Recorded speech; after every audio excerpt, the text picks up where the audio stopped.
Hello. I'm sitting out here waiting on my son to come out of his appointment. Got to do my house. I'll go into work later on.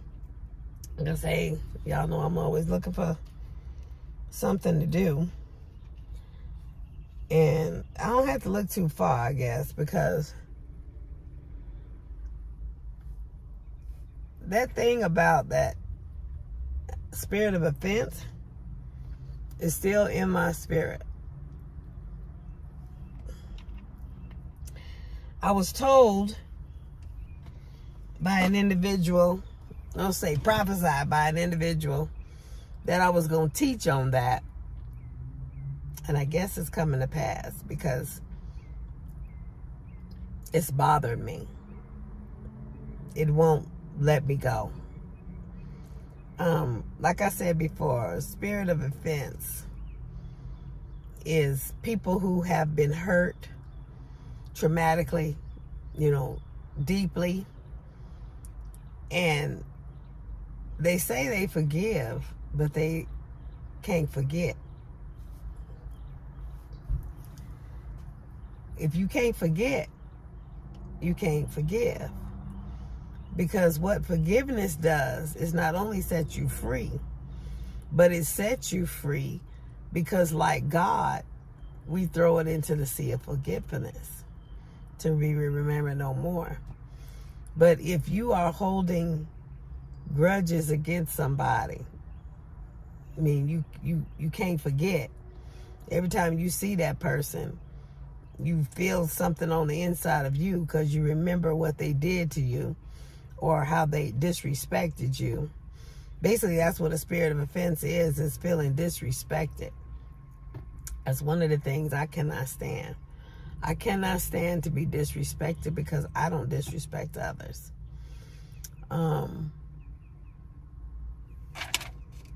Disrespect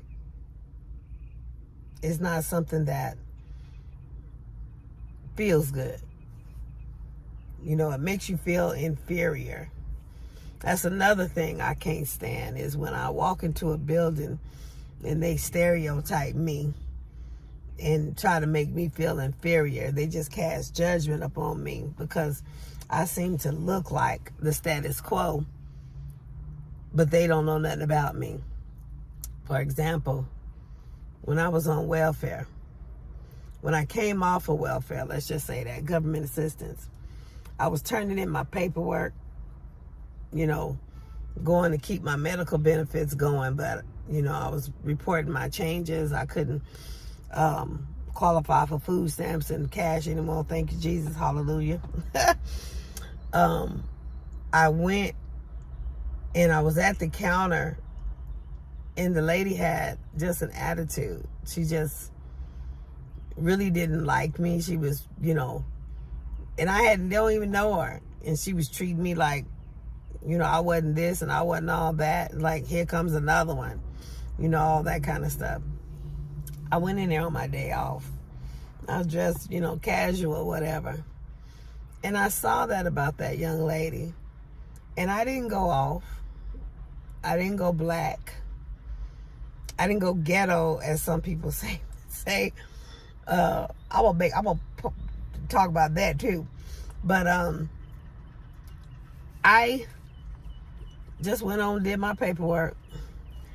And it got in my spirit I wanted to go back the next day. Now, that's one line I did stand in. I stood in that line specifically to get back to her at that counter.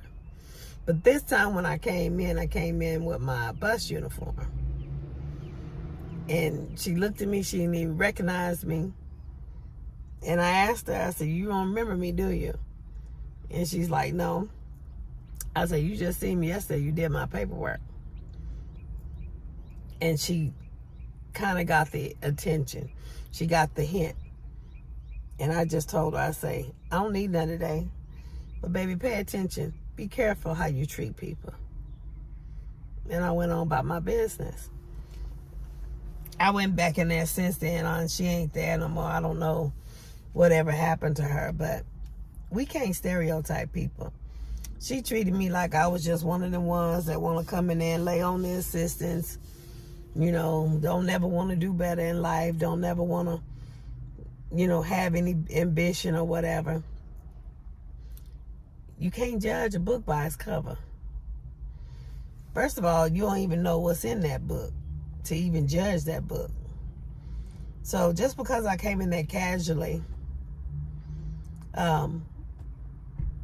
in my, you know, everyday clothes, but then you treat me different when I come in my work clothes that show you that I got a job or whatever. Technically, my job is paying your bill, your paycheck, because you work for the state. So we got to be careful how we treat people. Don't disrespect people.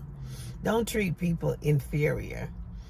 And some people take that and hold that begrudgingly, and that's where the spirit of offense is. It's deep set in our heart. I want to talk about the ghetto before I forget. I've always been stereotyped to do that, go ghetto or whatever. But I'm going to be honest. I say go black because that's all I know. But I really don't even know that. People, again, judging me, stereotyping me because of the color of my skin. But I was raised like Moses. That's why I'm so different. Moses was raised in a whole nother kingdom. He was born in one nation, but raised in another nation. Now, I'm going to say it like that because I'm going to put no nation out there. It ain't about no nation. But I wasn't raised in my own nation.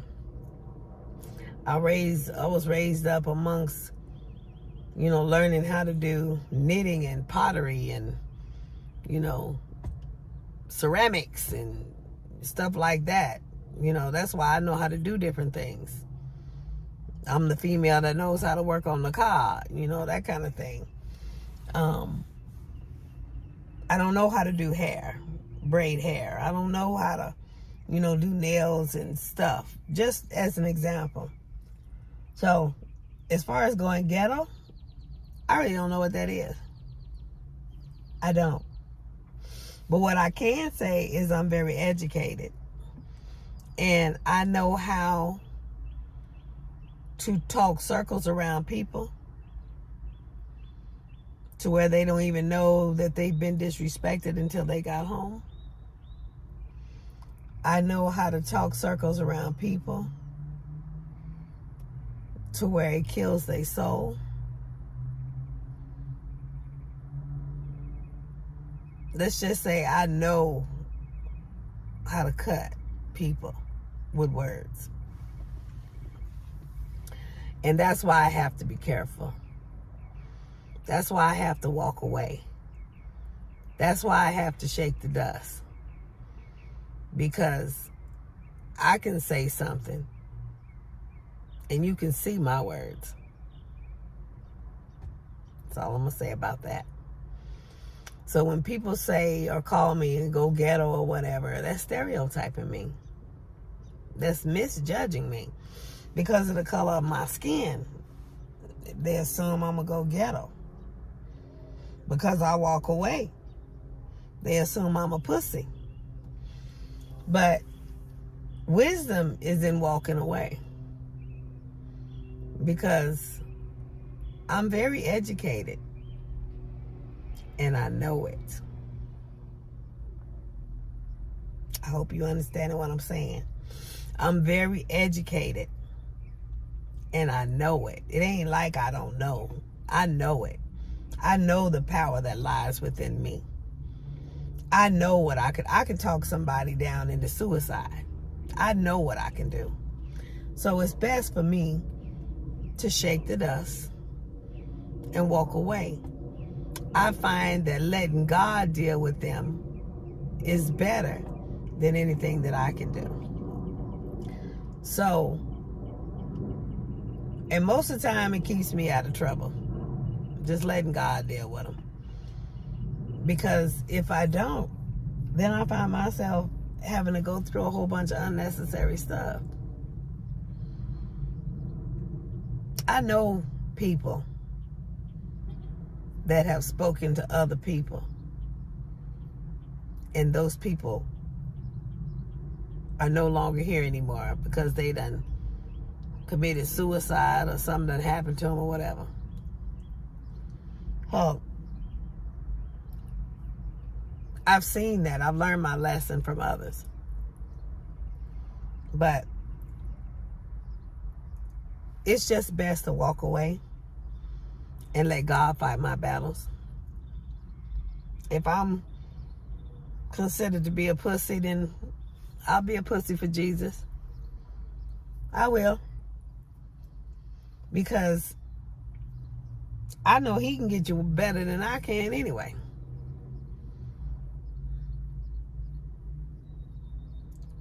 I just, I cast my cares upon him. I walk away. And also I learned that it hits different when I leave and they don't have access to me anymore versus if I retaliate. I'm the type of person that will bless you, do good by you, do everything. I'm the one that's too good to be true. But when I walk away, you're going to notice it. It hits different. It makes a big impact. And that right there is what I be seeking for. So when I walk away and people don't have access to me, they generally learn their lesson. Now, that's not to say God won't cause something to happen to where they walk back into my life. It'd have to be God, trust me. Because when I walk away, I walk away. When I shake the dust, I shook the dust. But like I say, I have to have forgiveness too. I can't have a spirit of offense. Generally, enough time goes by, and God will cause something to happen, and that individual will be back in my life or in my presence. Sometimes it's just to say, God bless you. Sometimes it's to help them out. Sometimes it's to pray for them because they're going through so much stuff. Some people do you wrong and you have to end up praying for them. But to sit up with a spirit of offense and kill your insides, have all kind of health conditions, it tears down your immune system to where you're sick. Your organs don't work the way they're supposed to. Diabetes, you get all kind of ailments inside your body, holding on to negative stuff, negative spirit, holding on to grudges. That stuff is not healthy. You have to let it go. We have a lot of people that's set in their ways. I'm one of them. But I don't hold grudges. I know who I am. I've been out here long enough doing it. I know what works for me. And I'm not going to let anybody just come in and change my program and then don't nothing work for me no more. Anybody that's in my life got to flow with me. And if they can't flow with me, then they're not for me. Because I'm too old to be trying to reinvent the wheel. I need to be able to move forward, to go forward. And trying to stop and do this and learn that. If it ain't in the plan of the will of God that he has for my life, then it's a waste of time. It's vanity. It's vainglory. So in order to be successful, you have to keep focused on the path that God has you on. And with that,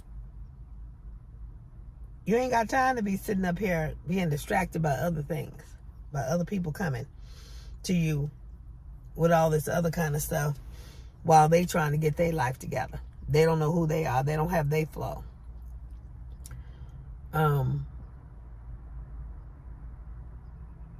They have to flow with me. If they don't flow with me, I don't waste my time, because that's a hindrance. Like I said, I'm trying to get into the kingdom. I'm trying to make it in. I'm trying to hear that, well done, thy good and faithful servant. I ain't got time to be making no mistakes now. If it don't flow, I got to go do something else. I didn't accept this call as a pastor to not do my best. I accepted the call. Now, there have been times that I want to shake the dust. There have been times that I don't want to deal with people. There's always going to be that. I'm human.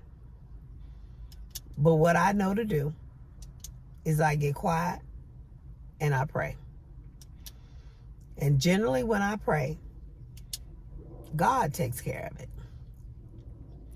I have people that don't respect me as a pastor. I have people that want to do what they want to do. I have people that ask me stuff after they done made their mind up and decision, because that's what they've been used to doing.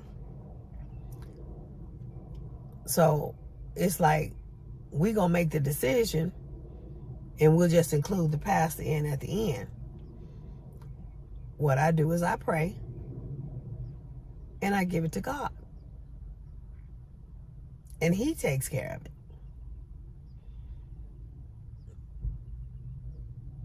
Right now, ain't nothing moving.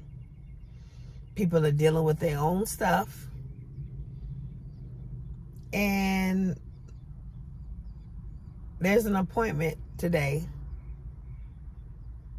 where the ownership of the building may be changing. So I'm going to say about that. So when you give it to God, he can do it better than I can. I can shake the dust and go on about my business and do something different.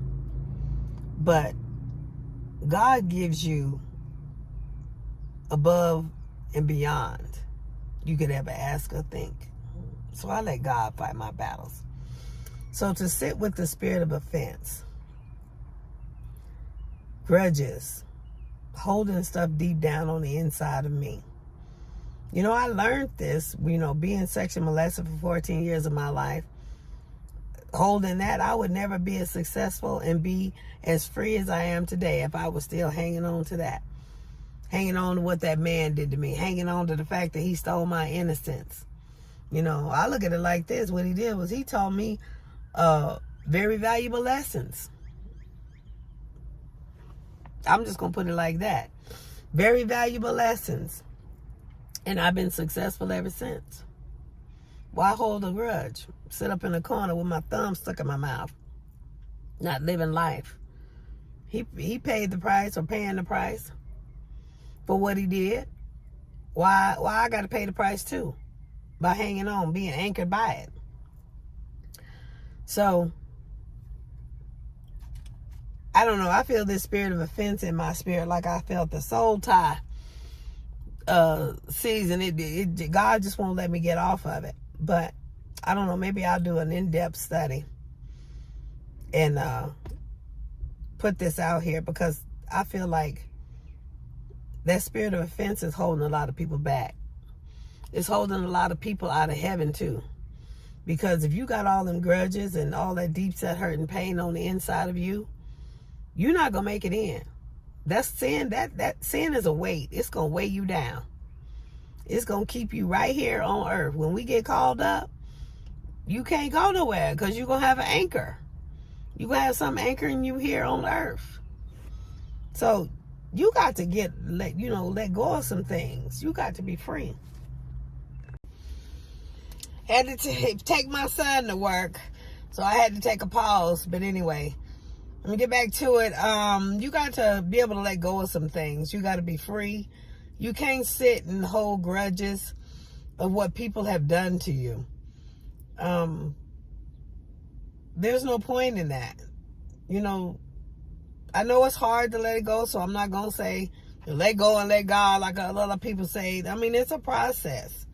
You got to be able to get some of these hurts and pains out of you. You know, it's a spirit that you got to release. You got to be delivered from. And the only one I know that can help you do that is God. You can't be successful holding on to stuff. You can't be successful always looking back in the rearview mirror. You're going to bump into something, or you'll never get moving anywhere. Life is looking forward, not looking backward. I mean, you take a glimpse in the past and, you know, see where you've been, and it could propel you to move forward.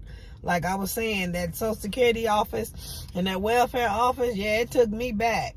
I hated that. I hated going through that. Some people, you know, they comfortable with it. They, you know, they do whatever they got to do to stay in that vein, so they ain't got to worry about taking care of themselves. Some people don't have the ambition or the hustle to get out here and do nothing, you know, and be, you know, succeed. You know, everybody ain't on the same level. But that I've been in school because I refuse to be having to deal with that for all my life. You know, some people, they're just having babies to have raises or whatever. That's just some people. But I wanted more for myself. I wanted more in life. I believe I had a bigger, better calling in life, and I couldn't do it on that limited income that they was giving me. So God will give you ideas, witty inventions. And like I said, I've been successful ever since. Even as a single mom, you know, you ain't got to sit there and be subservient, live that lifestyle. You could actually, you know, the problem is a lot of people is lazy. The Bible calls it slothful. You know, we got to get out of that slothful spirit, that lazy spirit, to get up and do something. Now, yeah, I got one. Let's talk about, you know, because he's logical. Men are logical. I say that all the time. But there are things that are holding me in my situation. I'm going through some stuff right now where we the only nation that I know that can sit there and give a letter telling you that they're going to hold pay. Any other, I mean, other nations created labor commission and all of that. But I'm stuck and I'm anchored in this situation because I'm in my internship. I'm not just going to jump into something and start something and not be able to finish it or complete it. And I believe that's the reason why this individual did that too, because they knew I couldn't just jump out. But oh, when it's over, I refuse to put myself in this situation anymore. I ain't gonna say I'm gonna go to the Labor Commission or nothing like that, but I'm just not gonna be in a position to where I'm gonna put myself in this situation anymore. I go from glory to glory. I ain't gonna sit there and keep, you know, you don't go to work to create family.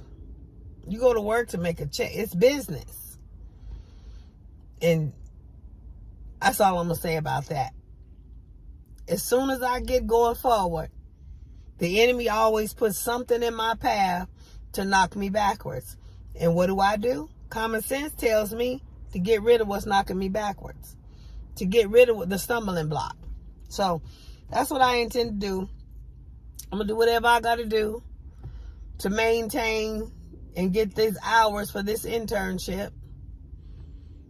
God may take care of that because I'm almost done with these hours. And then I got to apply again for another site or to stay at this same site.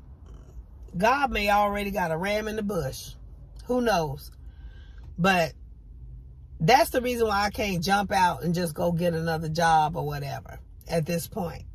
Yes, common sense would say go get another job. It's not because I'm slothful, but I have something anchoring me here. I'm going to just jump out and start something else somewhere and have to restart the internship. Because those hours don't transfer over. You have to restart until you get a completion certificate. So I'm anchored in this situation. And anytime I find myself anchored in a situation, the enemy runs amok. Oh, she can't go nowhere. She can't do nothing. I'm going to run hell and havoc in her life right now. The enemy uses people to run amok in my life. And they have, their heyday. The God takes the foolish to confound the wise. You think everybody in your corner, but let them start going through something. And then, family's supposed to go through with you. Ain't nowhere in the world that say that we supposed to be going down just because family going down. You train them up in the way they should go. And when they grow old, they shouldn't depart from them. If they get out there and find themselves in situations, you ain't obligated to bring your house down with them. I'm just saying. You can never move forward if you constantly moving backwards. And I stopped that with my children. I stopped that with a lot of people. Family, yeah, we love each other. But just because you make a stupid decision and put yourself in a bind and go down, if I can't afford to help you, I'm not going to help you. Because I'm not going to bring myself down with you. I guess I'm the new breed. But, no. Ain't nowhere in the world I'm going to sit here and lose everything I got because of decisions that you make. And a lot of it is people can't say no to their family. I believe that's the reason why I'm in the situation I'm in right now, is because people can't say no to their family. So because your family is going through something and you want to help them, but you got to dig in my pocket to help them? No, baby. You're going to lose access to me. Because my house ain't going to go down because you can't say no. And because you trying to help somebody else. When it comes to taking food out of my kids' mouth, my mouth, and jeopardizing everything I got, the brook done dried up. It's time to move. So, I'm praying that it don't go that way. But if it do, that lets me know it's time to move. But I'm not going to keep going backwards for other people's stuff. I can't never get ahead. So, and we got to, one nation that I know of. But we got to stop sitting there thinking that because we family, that because we going down, everybody else should go down with us. And then that's how you get a spirit of offense in the family, is because you didn't help me when I needed this, and I didn't tell you to do what you do. I didn't tell you to go out and gamble all your money. I didn't tell you to go smoke that rock. I didn't tell you to go do all that you did. So if I didn't help you get into it, why I gotta help you get out of it? Well, you knew better, but you did it anyway. That's my mentality. That's common sense. Why? Because you make a decision, I'm supposed to go out there and my house got to suffer. The spirit of offense.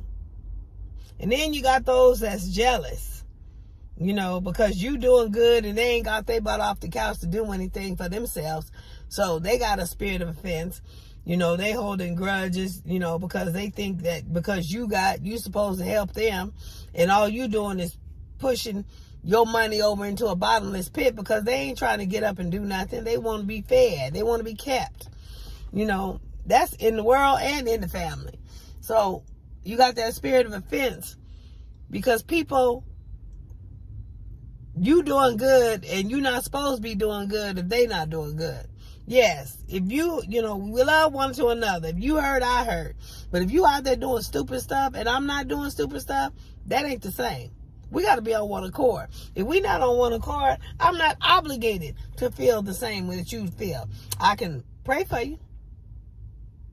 That's better than anything in the world. I can pray for you. That's love right there. But like I said, you got a lot of people with God in their mouth and bitterness in their heart. That's a spirit of offense. They got all this God, talk about God, but that God is not helping them. It's not moving in their life. He's not moving in their life. They're not doing, you can't see God in their life because you can't see God in their behavior. What you see in their behavior is stubbornness.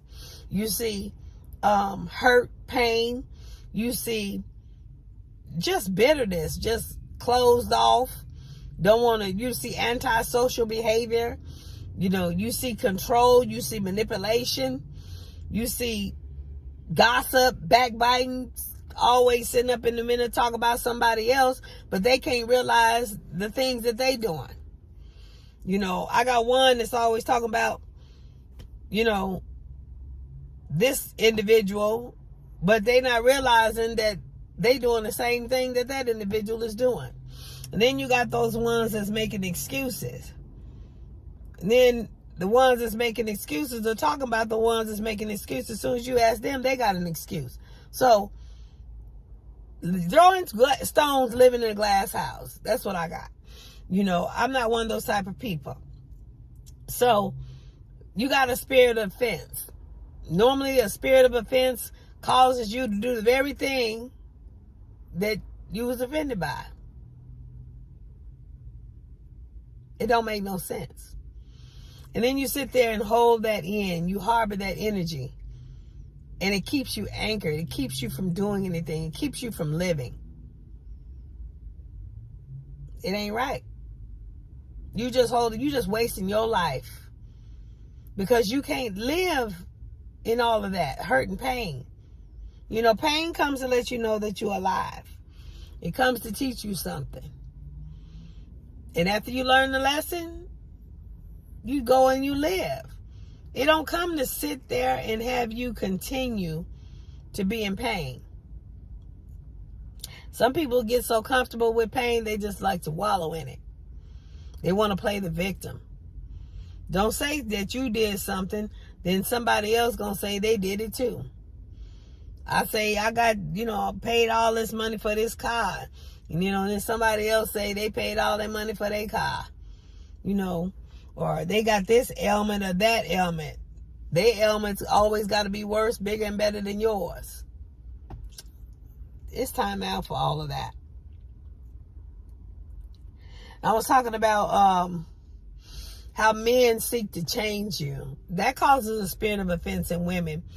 Because after you go through all the hoops and all the changes that the men want you to go through, the men find that they're not satisfied still because they don't know what they want. And you don't even like the person that you've become. It's foreign to you. You forget who you become. I mean, if you forget who you were, and meanwhile, they with the one that they trying to fashion you to be like. Now, granted, they ain't gonna just get up and leave and, say, God bless you, nothing like that. No, they gonna sit around and get all the favors that they can, get everything they can out of you. A lot of men owe a lot of women money.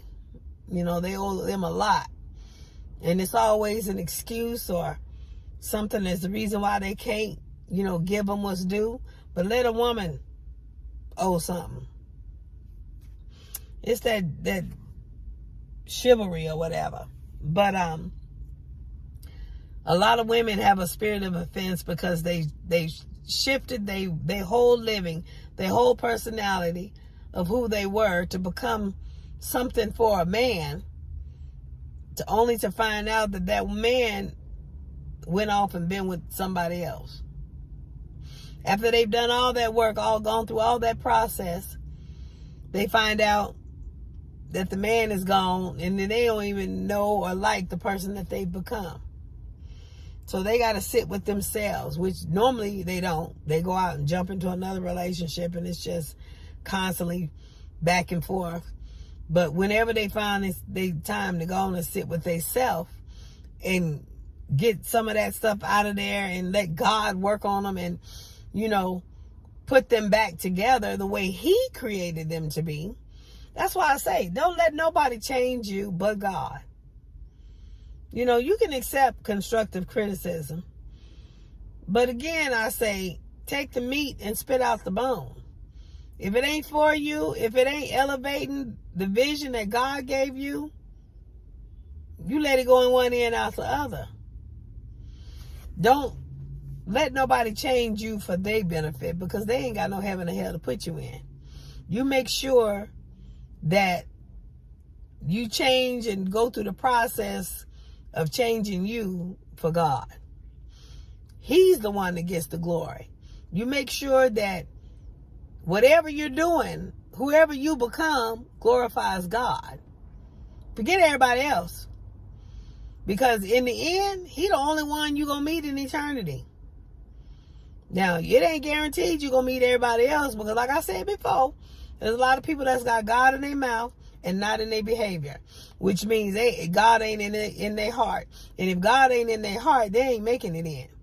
So you got a lot of people that's talking like they're going to be called up, but it's going to be a great day when we realize who all's anchored in sin, anchored in the stuff that they got going on, because their behavior is not representing God, because they got some stuff in their closet, some fossils in their closet that they dealing with.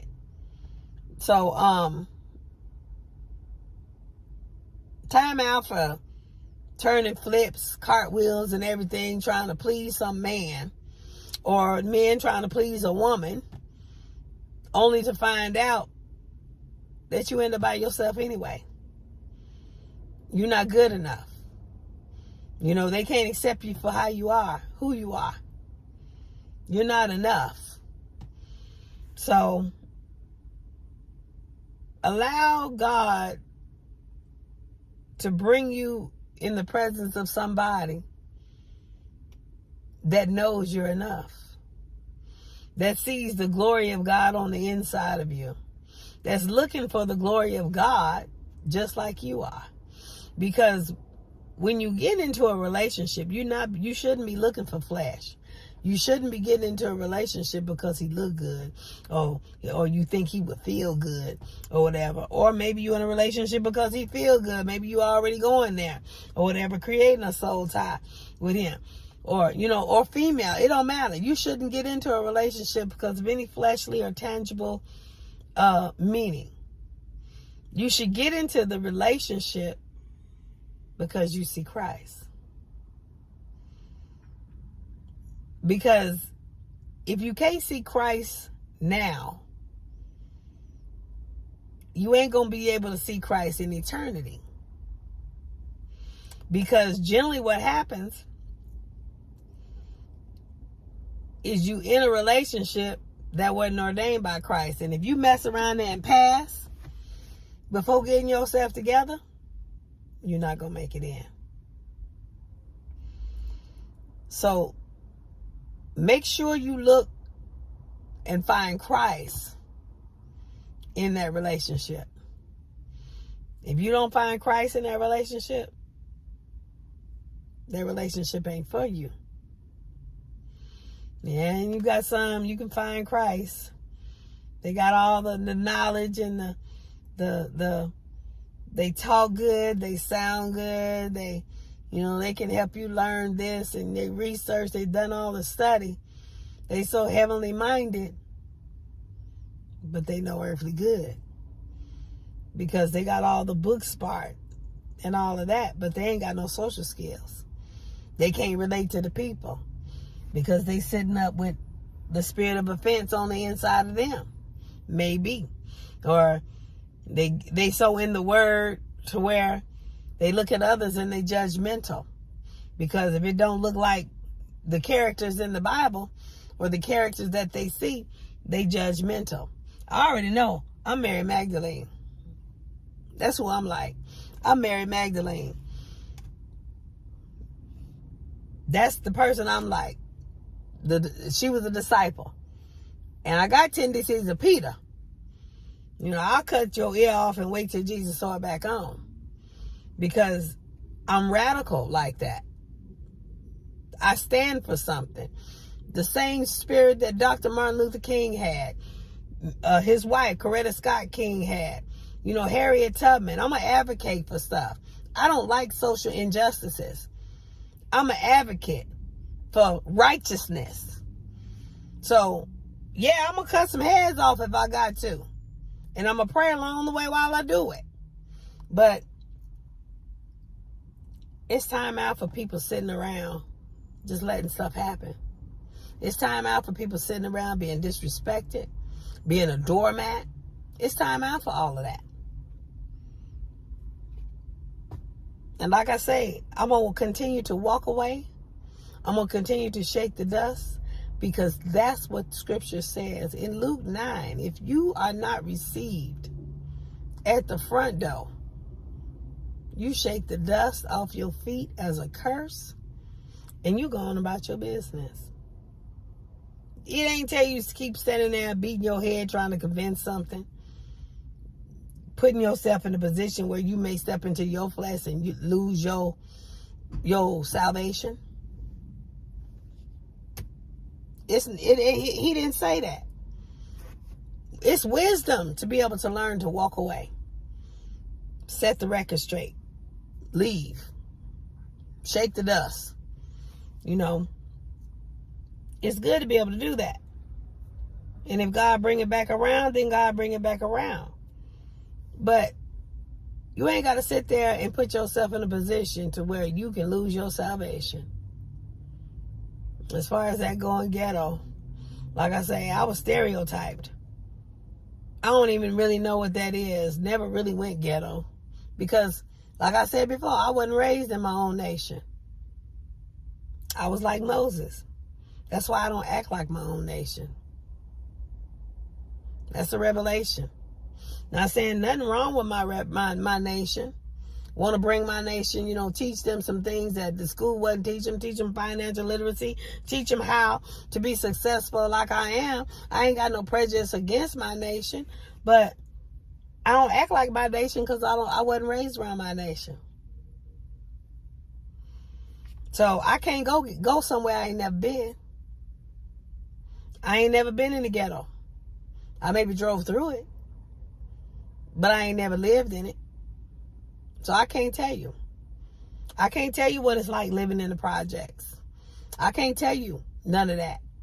But to stereotype me as being one of those type of people is wrong. That's judging me for something I hadn't even done. I'm being charged for a crime I didn't even commit. I was raised in education. I was raised in other nations. Beginning with my grandparents. I was raised to know something because they didn't want me to be like a lot that I see.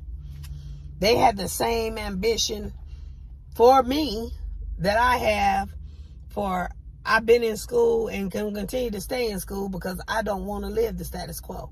I don't want to be looking for handouts or government assistance. I don't want that. That's not for me. Not judging anybody that do, but that's not for me.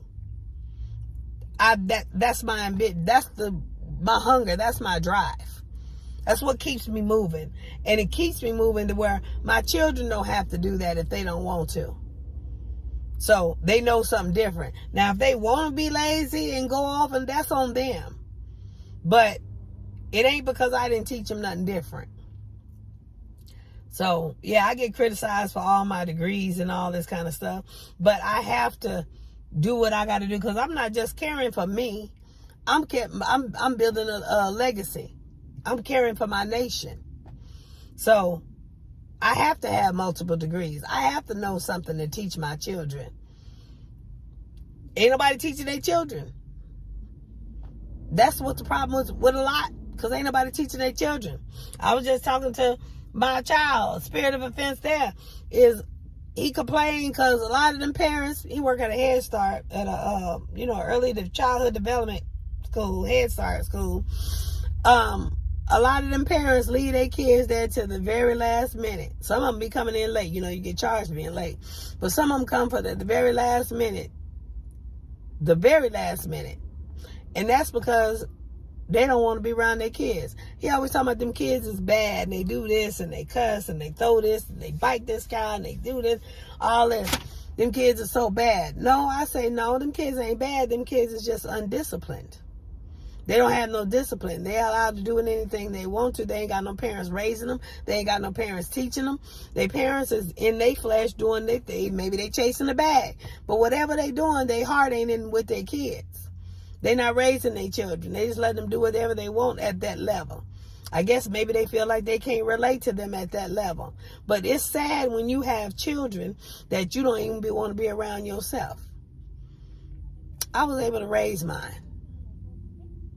Straight out the womb. And by the glory of God, I whatever job I took where I could be around my children.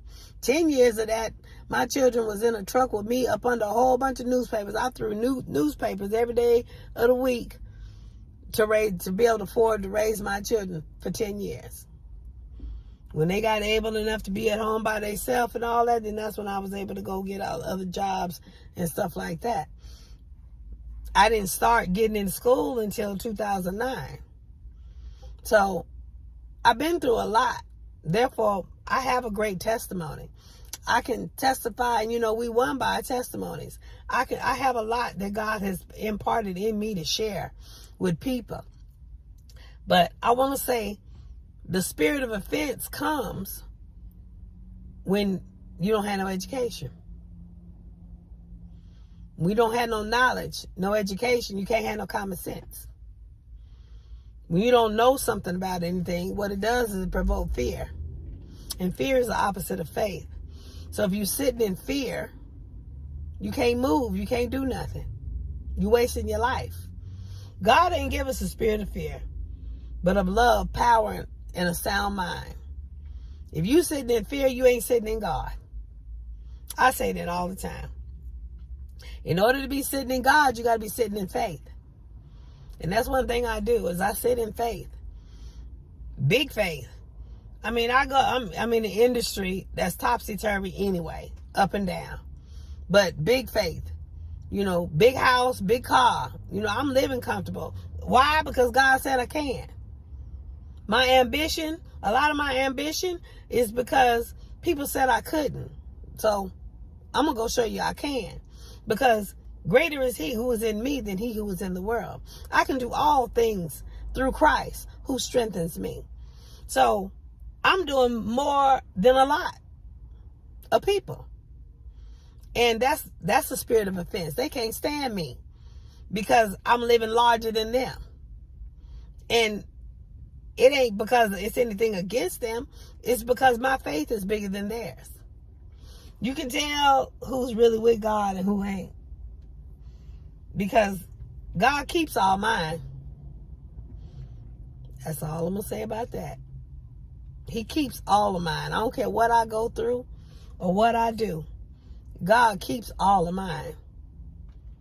I get hit over here. God will make a shift, make a change, and I hit over there. I go over there. He got provision there. Where God always has a ram in the bush for me. Always. Like I was speaking, I'm in this situation right now to where I'm stuck because of my internship. And my finances are set to be hit. Because I already got a letter stating that they're going to withhold some funds due to X, Y, and Z. Some I ain't got nothing to do with. But I know a God that's got all of my needs in the palm of his hand. I know a God that provides for me.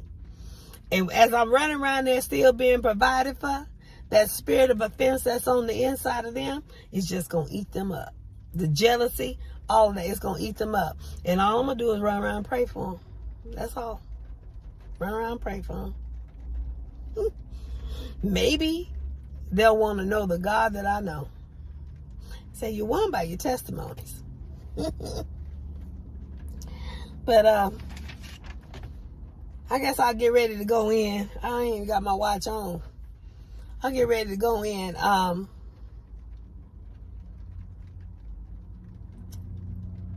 If you're sitting in past hurts, you have a spirit of offense. That may be why you're alone, because don't nobody want to be around that. If you're isolated and sitting by yourself, most of the time your conversation is negative, it's pessimistic, because you can't get rid of that hurt you. And some of them got a deep set, years and years. Like I say, 14 years of sexual molestation could have destroyed me. Not only that, the relationships, I could have been with no family. Because when you get hurt in a situation like that, you want to get away from all of that that's attached to that. But God blessed me. He gave me grace. He gave me favor. He gave me people that was able to not only talk to me about that situation, but he gave me one that led me to Christ. My counselor believed in the same God that I believe in. And because she was so beautiful, it used to hurt my heart because she used to always say she's ugly. But because she was so beautiful, I saw the Christ in her to the point where I knew what God wanted me to do. And because of her representation, because of who she was and how she represented Christ in my life, is the reason why I chose to be a therapist as well. Because I saw the Christ in her. So, I'm not trying to be like her, but I pray that I'm giving God at least as much glory as she gave when she talked to me. So God will present you with the people in your life that you need in your life to help you make it through. If you just cast your cares upon him, give it to him. How you going to pray the scripture, read the scripture, and then don't believe or do the scripture? Them scriptures ain't for everybody else. Them scriptures work for you too. You got to digest them for yourself. Go through the process for yourself. Do the work for yourself. Don't just preach it to everybody else. So, that's the other thing. I have this individual that really ain't sat down and talked with me to see who I am and what I'm all about. Normally, we just talk in the scripture, the word, all of that. And I understand it's due to a lot that he came out of. He's used to a different culture. And so I give him grace because I know what he come out of. That's walking with people. But before you cast judgment on somebody, get to know somebody. Get to know them for real. And the way you get to know them for real, you sit and talk with them about them. Not small talk or any other conversation. Talk about the elephant in the room. Whatever color it is, pink, white, black, gray. Talk about the elephant in the room, which is the thing you really want to know about. Not just making small talk. I am not the way people think I am. What people have started to realize is that I'm the biggest giver in the house. But what they didn't realize is that I got a mouth. I will stop people from mistreating me. I don't do disrespect at all. Yeah, I have a spirit of offense against that, but I don't harbor it. I shake the dust and keep moving. Because I found that by you losing access to me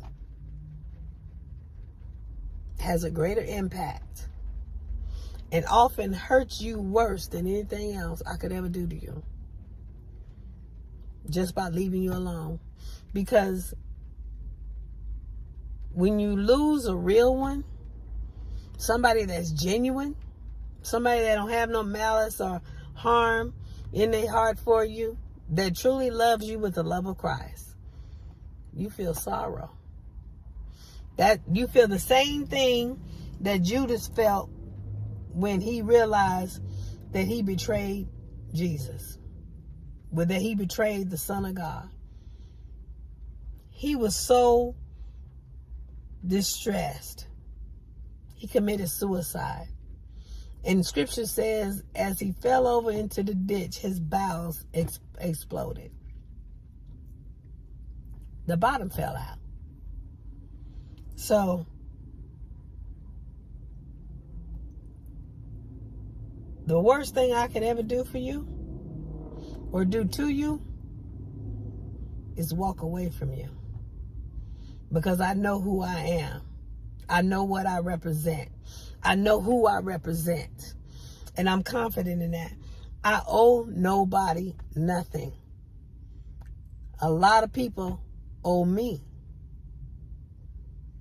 And because I walk away with everybody owing me,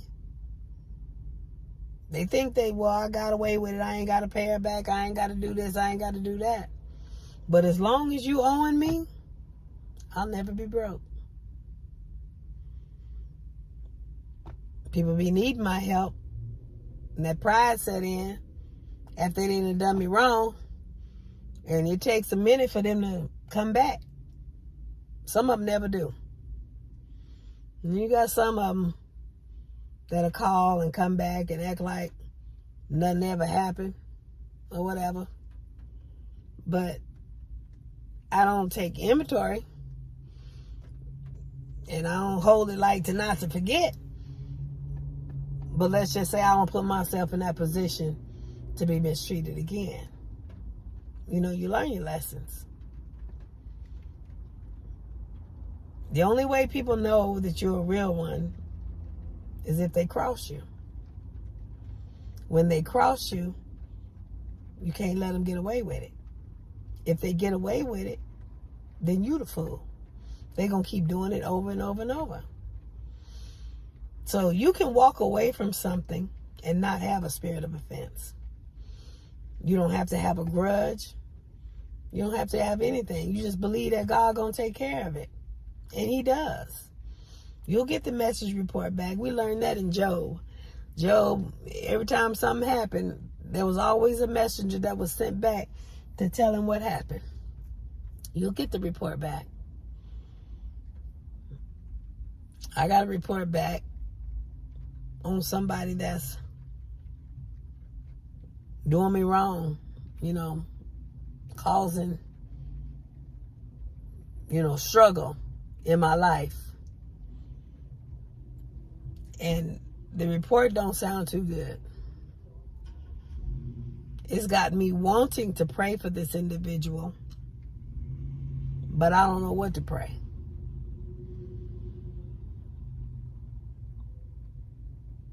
So I just pray, God, have your way. Whatever your will is, have your way. And I say that with fear and trembling. Because if this individual's heart ain't right and God is done, this individual won't be here much longer. So I just want to come on here and talk about this, having a spirit of offense. That's an iniquity that's holding a lot of people down in the church, especially those that have had past hurts. Let the hurt go. Don't get so comfortable with the hurt to where you wallow in it. Children, they can hurt us. They can disrespect us. My kids, they so spoiled.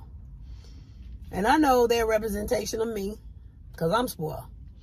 But when you ask them 2 and 3 times to do their stuff, they ain't got so spoiled to where they done got lazy and slothful, don't want to do what they supposed to do, to where I don't support what they in.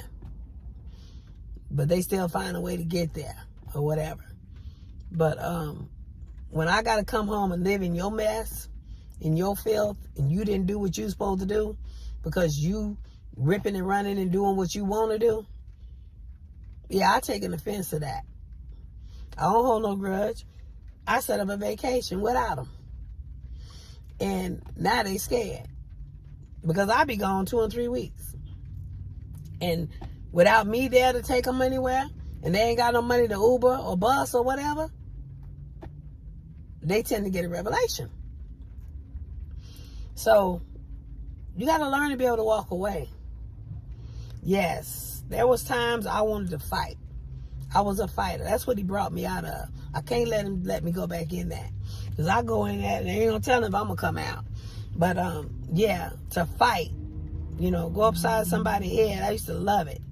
Because I would take all that anger out of me. That was a good exercise, workout for me, fighting somebody. But there was a couple of times I could have killed somebody, taking all that anger out on somebody. So I learned to shake the dust. I learned to walk away. You got some leaders, they've been sitting on you, using you to do this, that, and the other. All they want from you is your money. They don't want to elevate you. They don't want to teach you nothing, but normally because they don't know nothing themselves. They don't sit with God themselves. So you spend all this time in ministry with them, supporting them, but they don't support you. That can cause a spirit of offense. You don't sit there and hold grudges.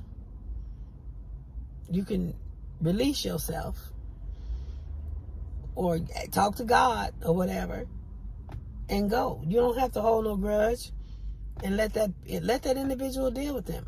Deal with themselves. Like I say, I always say talk to God. And if God released me, then that's what I do. Sometimes God will cause something to happen and change that individual without you being released. That's why I say I always go to God. I don't release myself. God is the author and finisher of my faith. So I give it all to him. And if he released me, it's better than if I release myself. So, yeah, like I say, you can have leaders, even bosses, people you work for. Like I could build a spirit of offense with this situation I'm going through. Why? I can go make money anywhere. I'm just going to do what I got to do. And at that expected end, I'm going to go do something different. Because I'm not going to put myself in this situation no more. Matter of fact, I'm looking now. I done updated my resume and I'm putting it out there. I'm looking now. That way when my internship is up, I'm going to go do something different. And I may keep that as a part-time position because I said I would be a therapist to help. So I'm going to honor my word. But I'm not going to be there. That's not going to be my main money. Not no more. But there's all kind of ways to have a spirit of offense. Being a pastor in my congregation. Some treat me as pastor. Some treat me as I don't know what I'm doing. It don't matter whether I know what I'm doing. God put me in place. So that's between you and God. And if they don't respect me as pastor, that's between them and God. So I'm going to do what thus saith the Lord say do. And I'm going to let God handle them. And he's generally handling them. He's moving things. He's changing stuff around. I know when it's God, when stuff starts suddenly happening. There's a movement that starts suddenly going. I mean, it's still quiet. Ain't nothing going on. You're sitting there dealing with stuff. And then all of a sudden you pray. And then all of a sudden change happens. That ain't nobody but God answering prayer. I know it is. So, some of us have a spirit of offense with our parents. Maybe our parents did some abuse, some emotional abuse, verbal abuse against us. We got to get over that. Because scripture still says, honor thy mother and thy father for it make your days long. I don't care what they did to you. You still got to honor them. If not, your day is going to be cut short. So people growing up, they learning just like everybody else is learning. Didn't nobody come in this world with a manual. You had to learn and get the manual when you learned Christ, when you found Christ, or Christ found you. When you receive Christ, that's when you get the manual to life. When you come out the birth canal, you ain't got no manual. You don't know what you're doing. You just trying to make it up as you go along. But until you get Christ, when you get Christ, then you have a blueprint. You have how to live, how to move, how to breathe. And we cater about spirit of offenses with our spouses. Our relationships is close. Our intimate relationships. They do something. Maybe they create adultery, infidelity. Maybe they talk to us crazy. Maybe they narcissistic. It ain't no sense of holding that grudge or that burden. Being unforgiving. Especially if you still going to be married to them. You might as well cut them loose, let them go. Like I say, always go to God first. But ain't no sense of being married to somebody and you sit there with that grudge and that hurt, sitting in that spirit of offense. Because you'll be anchored in your hurt and your pain. Nothing can move in or out. Love can't flow. So why are you sitting there with that individual? If you can't forgive that individual and move on, what's the point in staying? Like I say always, pray to God first. Get to God. Maybe God give you revelation. Sometimes that revelation is time to move. But always give it to God first. They don't sit in no relationship where love can't flow. There's no point in that. It's a waste of time. Anyway, don't let people cause you to be anchored in sin, to hold grudges, that spirit of offense. It just comes to hold you down. You can't be free. You can't fly and, live in the spirit, walk in the spirit if you anchored in that spirit. You can't flow in the fruits of the spirit, love, joy, peace, if you anchored in hate and angry and, offended. Yeah, I believe offense is a good thing. Your perception of it. Somebody offends you, that's like a bumper car. Don't go that way no more. You can't move that way no more. Move a different direction. Walk in a different direction. Learn from it and move on.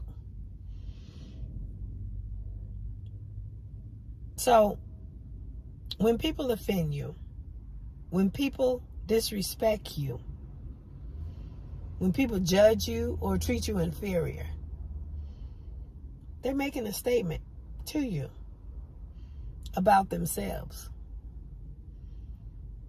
If you can't flow with them, what's the point being in their presence? The offense comes for a reason. It's how you handle that offense is where the elevation is. The enemy only comes to elevate, to promote. Because once you get past whatever offense that the enemy has for you or in you or creates in you, you'll get the victory. That's if you do it in the Lord's glory. Now, if you do it your own self, go upside the head, then that's in your glory, and you get the consequences. So learn to walk away. Learn to shake the dust on people that are offensive to you, that mistreat you, that do you wrong. Maybe it ain't the season for them to be in your life. Maybe they gonna come back with a better understanding. Like I say, when you do people, when you let people know that you ain't going to just be treated any old kind of way, you ain't going to be handled any old kind of way, they tend to get a revelation and come at you with a better attitude. If they don't, then they wasn't meant for it to be in your life. They wasn't meant for you. Like I say, I'm going to get off of here. I'm going to go on into work. I got a couple clients, or whatever I got to do. But I don't know. I feel it heavy, that spirit of offense. There's a lot of people just sitting around being offended, hurt with past hurts that they carrying through the years, and they can't get over it. They can't get off of it. It's sucking the life out of them. They can't live to the point where it's anchoring them out of heaven. This thing is eternal. And they've started it here in reality. They've got it. They've held on to it, this grudge, and they ain't let it go. Now, my nation, I know our women, we can hold a grudge. We can hold a serious grudge. But that's for another video. Y'all stay blessed.